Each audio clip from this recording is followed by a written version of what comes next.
દિવાળીના તહેવારો નજીક આવતા રાજ્યભરમાં લોકો પોતાના માદરે વતન તરફ મુસાફરી કરતા જોવા મળે છે। સામાન્ય દિવસોની તુલનામાં મુસાફરોની સંખ્યા વધુ હોવાથી ગુજરાત રાજ્ય માર્ગ પરિવહન નિગમ GSRTC દ્વારા મુસાફરોને કોઈ મુશ્કેલી ન પડે તે માટે વિશેષ ST બસોની વધારાની વ્યવસ્થા કરવામાં આવી છે।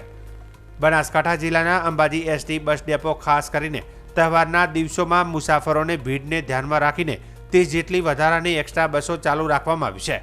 આ ઉપરાંત દિવાળીના પર્વ દરમિયાન અંબાજીથી રાજસ્થાન અને માઉન્ટ આબુ તરફ જતા યાત્રિકોની વધતી સંખ્યાને પહોંચી વળવા દરરોજ વધારાની 5 બસો માટે પરમિટ લેવામાં આવ્યો છે, જેથી પ્રવાસીઓને સુવિધા મળી રહે। અંબાજી ડેપોના અધિકારીઓ મુજબ અંબાજીને અડીને આવેલા રાજસ્થાનના વિસ્તારોમાંથી પણ ઘણા લોકો ધંધા અર્થે ગુજરાતમાં આવતા હોય છે અને તહેવારના દિવસોમાં પોતાના ગામ પાછા ફરતા હોય છે। એ ઉપરાંત માઉન્ટ આબુ જેવા પ્રવાસન સ્થળો તરફ જવા પ્રવાસીઓનો ભારે ઘસારો રહે છે। તે સાથે જ અંબાજીનું હાલનું ST bus station pre development plan અંતર્ગત નવી જગ્યાએ ખસેડવાનું આયોજન છે। નવી જગ્યા પર બનાવાયેલું અંબાજી બસ સ્ટેશન હવે સંપૂર્ણ રીતે તૈયાર થઈ ગયું છે, તેથી દિવાળી પહેલાં જ હાલનું બસ સ્ટેશન નવી જગ્યાએ ખસેડાય તેવી શક્યતાઓ વ્યક્ત થઈ રહી છે।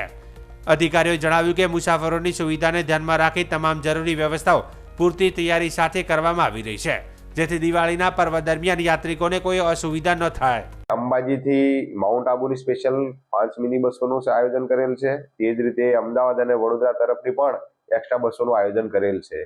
દૈનિક 10 બસો આપણે એક્સ્ટ્રા આયોજન અમદાવાદ બરોડા તરફનું કરીશું અને 5 બસો આપણે માઉન્ટ આબુ તરફની કરીશું। કુલ 15 બસોથી દૈનિક 30 ટ્રીપોનું સંચાલન થશે।